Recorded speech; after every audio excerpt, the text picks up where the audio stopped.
tide that is turning against Kate is getting interesting to me, guys, and I feel like the tide is getting stronger. Hey guys, it's Molly. Hopefully you guys are all doing well today. Back at again with another video. If you have not subscribed, click that button. It is daily and consistent content. Subscribe to the channel, comment down below, and let's get into this royal nugget video. The Mirror article is now reporting that furious Kate Middleton gave Prince William an ultimatum after unacceptable behavior. This, to me, is very bizarre, but one of the periods they spent apart was reportedly caused by an ultimatum issued by a furious Kate after William's unacceptable behavior that left her feeling totally degraded and humiliated, as though he was treating her like a doormat.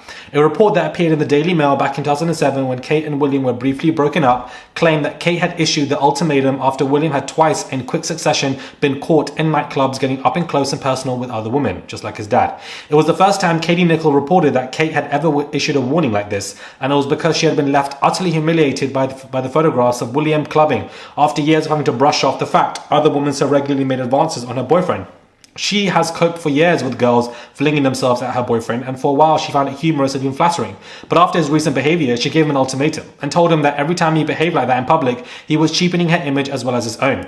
She told him she wasn't prepared to be treated like a doormat and that his carefree behavior was affecting her image. She gave him quite a pasting. In the past, she had always let go of things like that, but this has really bothered her. The first incident had happened in the London nightclub Bougie's, which was one of the Williams' regular haunts, where he had been spotted in a drunken embrace with a pretty blonde. The second time this happened just a few days later, photographs of William dancing with another woman whilst he had been around in Bournemouth.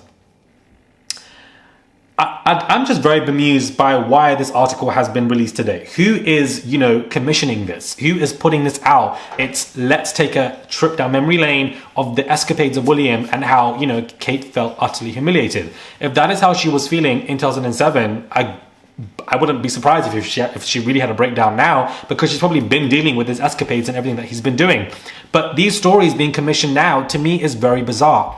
Who is letting this come out? Why are these articles coming out in the last couple of days, which we don't normally see when it comes to Kate? She's normally praised, which she still is being praised in many other articles today. These ones that are seeping through, to me, are very interesting. And I just feel like the tide is turning on against Kate. It's let's take a trip down memory lane of William's escapades and discuss all of that stuff and how, he was trying to cheat, how she felt like a doormat, humiliated, left in the corner. And that's probably how she still feels today, because I don't think William has changed one bit in any way. So these are very interesting stories about how she gave him ultimatums. The behavior was unacceptable. She was cornered, put into a weird position. I just find it to be honestly bizarre that this information is coming out. I just find it to be weird. And it goes to show you that this tide is turning. The articles being commissioned probably are done through something in the palace, and it goes to show you that nobody is above anybody in that palace. Anybody would cut anybody to the white meat, and I think that is what's happening with Kate. Not only that, but articles are coming out about William being a strong dad. William will take over the role. They're presenting him to be a single dad, a single father, somebody who, is able to look after the children, somebody who is resilient, somebody who can overcome this, who will be there for his child, the hero. That is what the way that they are presenting him in the past couple of, days, the narrative that is being digested. And I also wonder why that is and where is that coming from. Not only this, but they are dragging Harry and Meghan through the damn mud, using their Jamaican trip as an excuse to cover for what is going on with Kate. We know that they were doing it for the affair.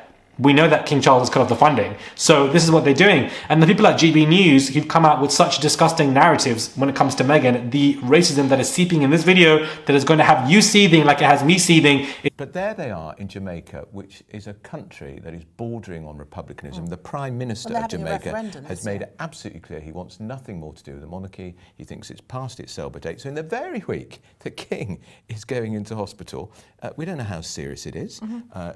We think it's terrific that he's talking about his condition, prostate, he's having prostate issues. His own son, who hasn't found time yet, Sarah, to say, I'm really sorry that Dad's not feeling so good and sending him my best wishes. And we don't think that's happened privately, because if it had, Harry would have leaked it. Definitely, yeah. Without a doubt, or she'd have leaked it. He's there consulting and hobnobbing with one of the most overtly Republican prime ministers in the Caribbean, somebody who also, I understand, wants to break up the Commonwealth, which was so precious to the Queen. Yeah. And Charles wanted Harry and Meghan, because she's a woman of colour, because we always hear about that, to be key parts of the ambassadorial role to promote the Commonwealth. And here he is now consulting the week his father's going to hospital with people who want to destroy it. I can't believe it. I mean, I think they are. They are deliberately trolling the royal family. This is obviously what they're doing. person who's even in this video has his own essay allegation. So I suggest he would worry about that before even thinking about Meghan. But clearly they like to use Meghan and Harry still for, you know, clickbait links to money and etc. And they've been doing so. For him to say, oh, woman of color, I think is absolutely disgusting.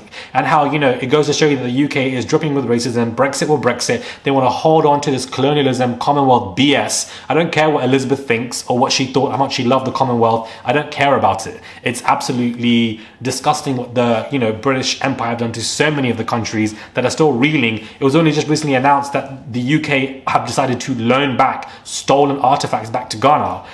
The audacity for you to loan artifacts that you had stolen back to their own country just shows you Britain in a nutshell. Just pathetic, entitled BS is what they have always continued to show. You are going to loan back stolen items to the country that you stole it from. You are loaning it back. Do you realize how bizarre and insane that sounds? Let me go into somebody's house, steal their valuable items and possessions, and then have the audacity to loan it back to them, even though it's theirs. Like, if anybody did that to you, you would be seething. So let's not play double hypocrisy about how pathetic the UK has been acting. We don't even have a proper leader in the country. Keir Starmer's a waste man. Rishi Sunak is a waste man. Like, it's just so... I'm so over with this country. Brexit has done nothing for this country. So many people are homeless. The living cost crisis is going insane. Teachers and doctors are not getting paid properly. What does the UK have to show for themselves? I would really like to know. This country is just an absolute shit show, guys. Whether you are... it's just a shit show. And then pay 8 million for King Charles's new portraits when that money could have been used for how many people in this country that are suffering? I'm sick and tired of it. Subscribe to the channel, click that button, guys. It is daily and consistent content. I would appreciate it. Subscribe to the channel. It's just one click. I would really appreciate it. And I'll catch you guys soon for another video.